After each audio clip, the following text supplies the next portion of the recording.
ओम नमो भगवते वासुदेवाय। भागवत पुराण चतुर्थ स्कंद आठवां अध्याय ध्रुव का वन गमन। श्री मैत्रेय जी कहते हैं, शत्रुसूदन विदुर जी, सनकादि नारद ऋभु हंस अरुणि और यति ब्रह्मा जी के इन नैष्ठिक ब्रह्मचारी पुत्रों ने गृहस्थाश्रम में प्रवेश नहीं किया, अतः उनके कोई संतान नहीं हुई। अधर्म भी ब्रह्मा जी का ही पुत्र था। उसकी पत्नी का नाम था मृषा। उसके दंभ नामक पुत्र और माया नाम की कन्या हुई। उन दोनों को नृतति ले गया, क्योंकि उसके कोई संतान न थी। दंभ और माया से लोभ और निकृति शठता का जन्म हुआ। उनसे क्रोध और हिंसा तथा उनसे कली कलह और उसकी बहिन दुरक्ति गाली उत्पन्न हुए। साधु शिरोमणे फिर दुरक्ति से कली ने भय और मृत्यु को उत्पन्न किया तथा उन दोनों के संयोग से यातना और निरय नरक का जोड़ा उत्पन्न हुआ। निष्पाप विदुर जी, इस प्रकार मैंने संक्षेप से तुम्हें प्रलय का कारण रूप यह अधर्म का वंश सुनाया। यह अधर्म का त्याग कराकर पुण्य संपादन में हेतु बनता है। एतव इसका वर्णन 3 बार सुनकर मनुष्य अपने मन की मलिनता दूर कर देता है। कुरुनंदन, अब मैं श्री हरि के अंश ब्रह्मा जी के अंश से उत्पन्न हुए पवित्र कीर्ति महाराज स्वयंभू मनु के पुत्रों के वंश का वर्णन करता हूँ। महारानी सत्यरूपा और उनके पति स्वयंभू मनु से प्रियव्रत और उत्तानपाद, ये 2 पुत्र हुए। भगवान वासुदेव की कला से उत्पन्न होने के कारण ये दोनों संसार की रक्षा में तत्पर रहते थे। उत्तानपाद के सुनीति और सुरुचि नाम की 2 पत्नियां थी। उनमें सुरुचि राजा को अधिक प्रिय थी। सुनीति, जिसका पुत्र ध्रुव था, उन्हें वैसे प्रिय नहीं थी। एक दिन राजा उत्तानपाद सुरुचि के पुत्र उत्तम को गोद में बिठाकर प्यार कर रहे थे। उसी समय ध्रुव ने भी गोद में बैठना चाहा, परंतु राजा ने उसका स्वागत नहीं किया। उस समय घमंड से भरी हुई सुरुचि ने अपनी सौत के पुत्र ध्रुव को महाराज की गोद में आने का यत्न करते देख उनके सामने ही उससे डाह भरे शब्दों में कहा, बच्चे, तू राज सिंहासन पर बैठने का अधिकारी नहीं है। तू भी राजा का ही बेटा है। इससे क्या हुआ? तुझको मैंने तो अपनी कोख में नहीं धारण किया। तू अभी नादान है। तुझे पता नहीं है कि तूने किसी दूसरी स्त्री के गर्भ से जन्म लिया है। तभी तो ऐसे दुर्लभ विषय की इच्छा कर रहा है। यदि तुझे राज सिंहासन की इच्छा है तो तपस्या करके परम पुरुष श्री नारायण की आराधना कर और उनकी कृपा से मेरे गर्भ में आकर जन्म ले। श्री मैत्रेय जी कहते हैं, विदुर जी, जिस प्रकार डंडे की चोट खाकर सांप फुफकार मारने लगता है, उसी प्रकार अपनी सौतेली माँ के कठोर वचनों से घायल होकर ध्रुव क्रोध के मारे लंबी लंबी सांसें लेने लगा। उसके पिता चुपचाप यह सब देखते रहे, मुंह से एक शब्द भी नहीं बोले। तब पिता को छोड़कर ध्रुव रोता हुआ अपनी माता के पास आया। उसके दोनों होठ फड़क रहे थे और वह सिसक सिसक कर रो रहा था।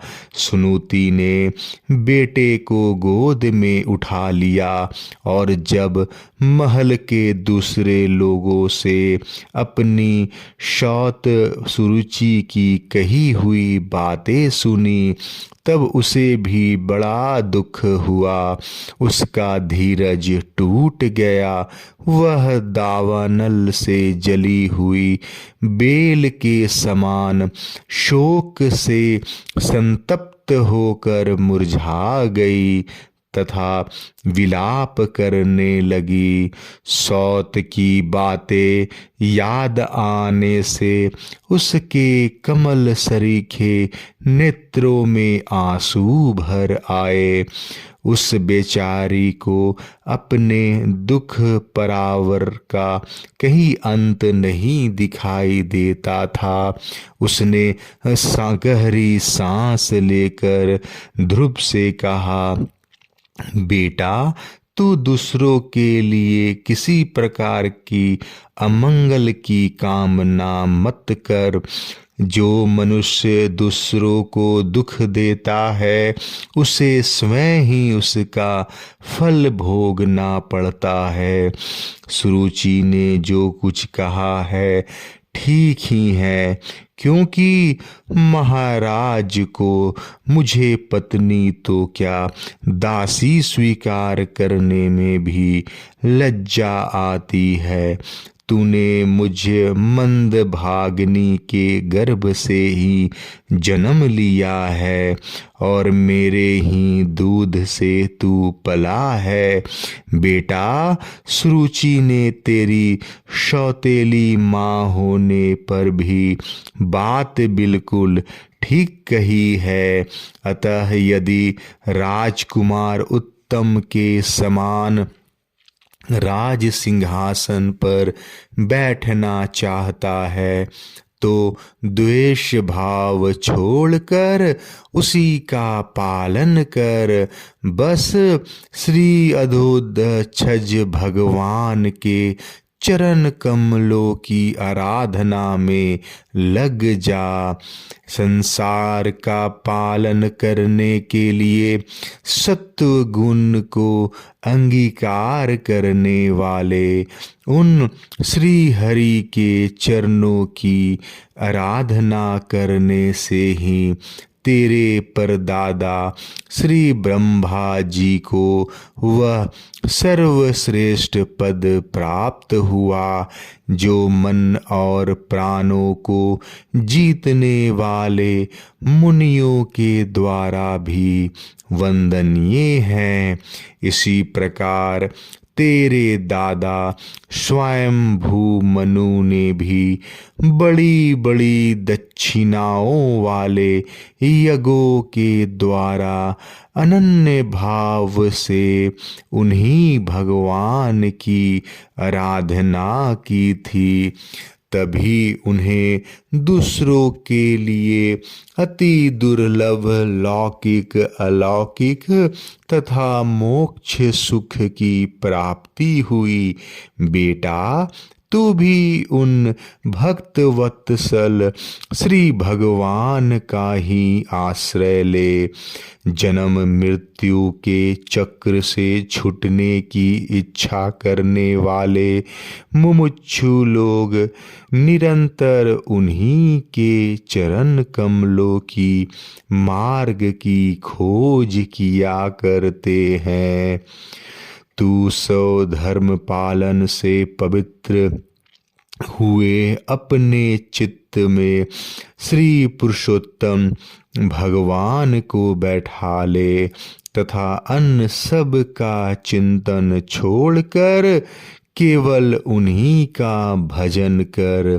बेटा, उन कमल दल लोचन श्री हरि को छोड़कर मुझे तो तेरे दुख को दूर करने वाला और कोई दिखाई नहीं देता। देख, जिन्हें प्रसन्न करने के लिए ब्रह्मा आदि अन्य सब देवता ढूंढते रहते हैं, वे श्री लक्ष्मी जी भी दीपक की भांति हाथ में कमल लिए निरंतर उन्हीं श्री हरि की खोज किया करती हैं।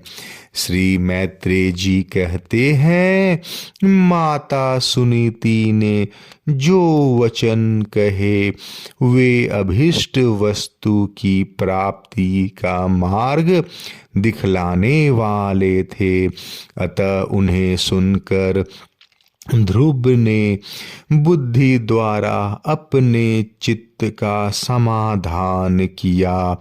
इसके बाद वे पिता के नगर से निकल पड़े।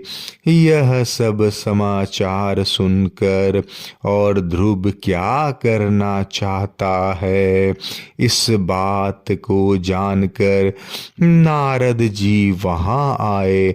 उन्होंने ध्रुव के मस्तक पर अपना पाप नाशक कर कमल फेरते हुए मन ही मन विस्मित होकर कहा, अहो, क्षत्रियों का कैसा अद्भुत तेज है। वे थोड़ा सा भी मान भंग नहीं सह सकते। देखो, अभी तो यह नन्हा सा बच्चा है, तो भी इसके हृदय में सौतेली माता के कटु वचन घर कर गए हैं। तत्पश्चात नारद जी ने ध्रुव से कहा, बेटा, अभी तो तू बच्चा है, खेल कूद में ही मस्त रहता है। हम नहीं समझते कि इस उम्र में किसी बात से तेरा सम्मान या अपमान हो सकता है। यदि तुझे मान अपमान का विचार ही है तो बेटा, असल में मनुष्य के असंतोष का कारण मोह के सिवा और कुछ नहीं है। संसार में मनुष्य अपने कर्मानुसार ही मान अपमान या सुख दुख आदि को प्राप्त होता है। तात, भगवान की गति बड़ी विचित्र है, इसलिए उस पर विचार करके बुद्धिमान पुरुष को चाहिए कि दैववश उसे जैसी भी परिस्थिति का सामना करना पड़े, उसी में संतुष्ट रहे। अब माता के उपदेश से तू योग साधन द्वारा जिन भगवान की कृपा प्राप्त करने चला है, मेरे विचार से साधारण पुरुषों के लिए उन्हें प्रसन्न करना बहुत ही कठिन है। योगी लोग अनेकों जन्मों तक अनासक्त रहकर समाधि योग के द्वारा बड़ी बड़ी कठोर साधनाएं करते रहते हैं, परंतु भगवान के मार्ग का पता नहीं पाते। इसलिए तू यह व्यर्थ का हठ छोड़ दे और घर लौट जा। बड़ा होने पर जब परमार्थ साधन का समय आवे तब उसके लिए प्रयत्न कर लेना। विधाता के विधान के अनुसार सुख दुख जो कुछ भी प्राप्त हो उसी में चित्त को संतुष्ट रखना चाहिए। यूं करने वाला पुरुष मोह में संसार से पार हो जाता है। मनुष्य को चाहिए कि अपने से अधिक गुणवान को देखकर प्रसन्न हो। जो कम गुण वाला हो उस पर दया करे और जो अपने समान गुण वाला हो उससे मित्रता का भाव रखे। यूं करने से उसे दुख कभी नहीं दबा सकते। ध्रुव ने कहा, भगवन, सुख दुख से जिनका चित्त चंचल हो जाता है उन लोगों के लिए आपने कृपा करके शांति का यह बहुत अच्छा उपाय बतलाया। परंतु मुझ जैसे अज्ञानियों की दृष्टि यहाँ तक नहीं पहुँच पाती। इसके सिवा मुझे घोर क्षत्रिय स्वभाव प्राप्त हुआ है। एतव मुझ में विनय का प्रायः अभाव है। सुरुचि ने अपने कटुवचन रूपी वाणों से मेरे हृदय को विदीर्ण कर डाला है। इसलिए उसमें आपका यह उपदेश नहीं ठहर पाता। ब्राह्मण, मैं उस पद पर अधिकार करना चाहता हूँ जो त्रिलोकी में सबसे श्रेष्ठ तथा जिस पर मेरे बाप दादे और दूसरा कोई भी आरूढ़ नहीं हो सके हैं। आप मुझे उसी की प्राप्ति का कोई अच्छा सा मार्ग बतलाइए। आप भगवान ब्रह्मा जी के पुत्र और संसार के कल्याण के लिए ही वीणा बजाते सूर्य की भांति त्रिलोकी में विचरा करते हैं। श्री मैत्रेय जी कहते हैं, ध्रुव की बात सुनकर भगवान नारद जी बड़े प्रसन्न हुए और उस पर कृपा करके इस प्रकार सदुपदेश देने लगे। श्री नारद जी ने कहा, बेटा, तेरी माता सुनुति ने तुझे जो कुछ बताया है वही तेरे लिए परम कल्याण का मार्ग है। भगवान वासुदेव ही वह उपाय है। इसलिए तू चित्त लगाकर उन्हीं का भजन कर। जिस पुस्तक को अपने लिए धर्म अर्थ काम और मोक्ष रूप पुरुषार्थ की अभिलाषा हो उसके लिए उनकी प्राप्ति का उपाय के एकमात्र श्री हरि के चरणों का सेवन ही है। बेटा, तेरा कल्याण होगा। अब तू श्री यमुना जी के तटवर्ती परम पवित्र मधुवन को जा। वहाँ श्री हरि का नित्य निवास है। वहाँ श्री कालिंदी के निर्मल जल में तीनों समय स्नान करके नित्य कर्म से निवृत्त हो यथा विधि आसन बिछाकर स्थिर भाव से बैठना। फिर रेचक, पूरक और कुंभक 3 प्रकार के प्राणायाम से धीरे धीरे प्राण, मन और इंद्रिय के दोषों को दूर कर धैर्य युक्त मन से परम गुरु श्री भगवान का इस प्रकार ध्यान करना। भगवान के नेत्र और मुख निरंतर प्रसन्न रहते हैं। उन्हें देखने से ऐसा मालूम होता है कि वे प्रसन्नता पूर्वक भक्त को वर देने के लिए उद्धत हैं। उनकी नासिका, भौएं और कपोल बड़े ही सुहावने हैं। वे सभी देवताओं में परम सुंदर हैं। उनकी तरुण अवस्था है। सभी अंग बड़े सुडौल हैं। लाल लाल होठ और रत्नारे नेत्र हैं। वे जनों को आश्रय देने वाले अपार सुखदायक शरणागत वत्सल और दया के समुद्र हैं। उनके वक्षस्थल में श्री वत्स का चिन्ह है।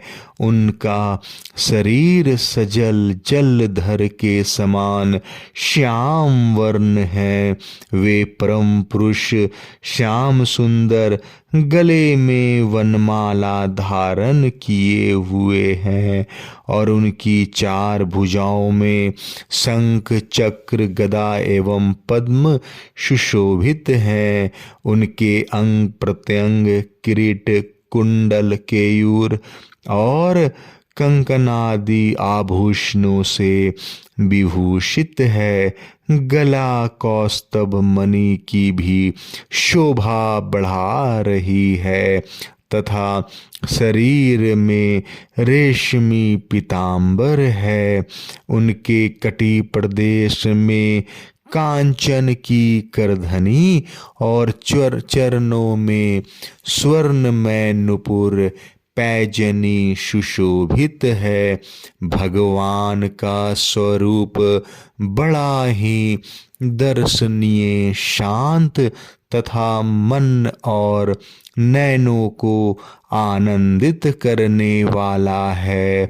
जो लोग प्रभु का मानस पूजन करते हैं, उनके अंतःकरण में वे हृदय कमल की कर्णिका पर अपने नख मणि मंडित मनोहर पादर बिंदु को स्थापित करके विराजते हैं।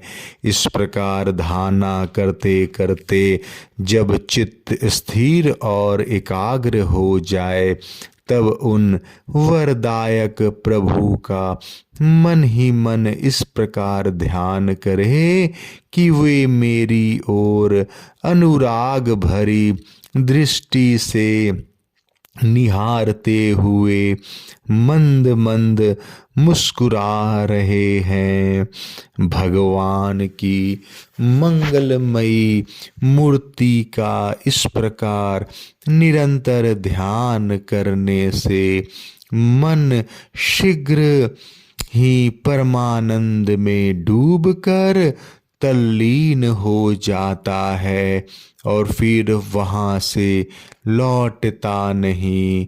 राजकुमार, इस ध्यान के साथ जिस परम गुह मंत्र का जप करना चाहिए वह भी बतलाता हूँ, सुन।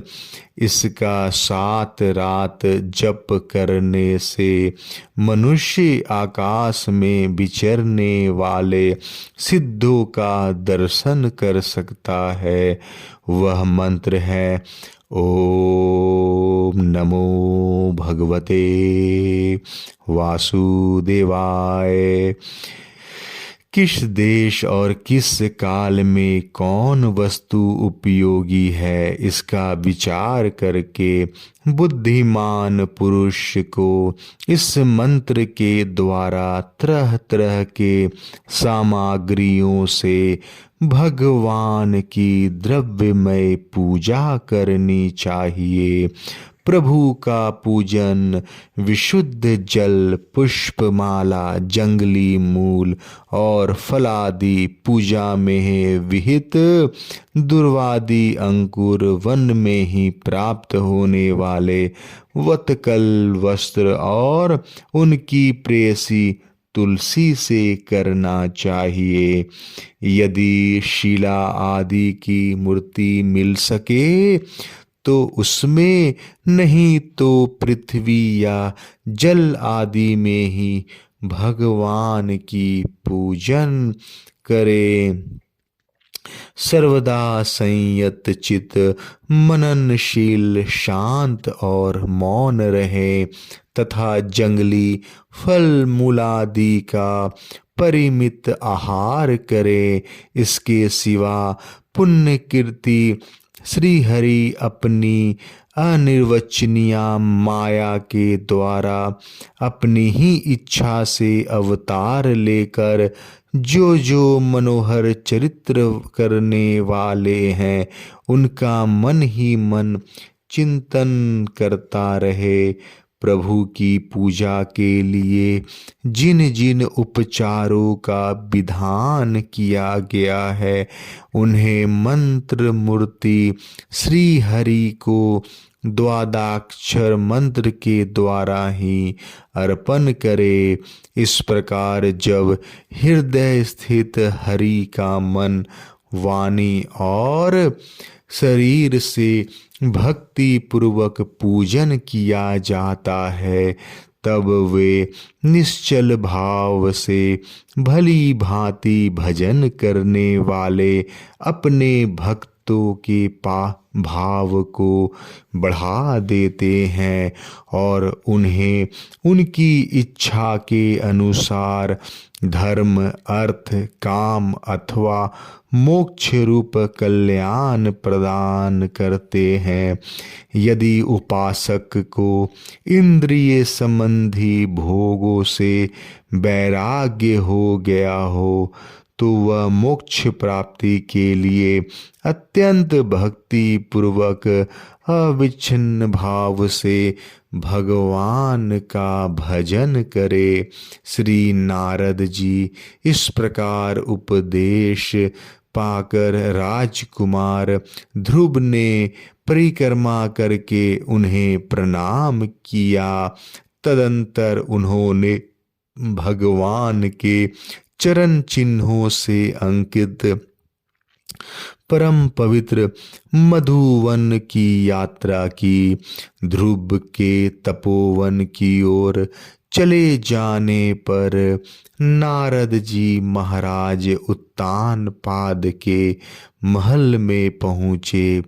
राजा ने उनकी यथा योग्य उपचारों से पूजा की।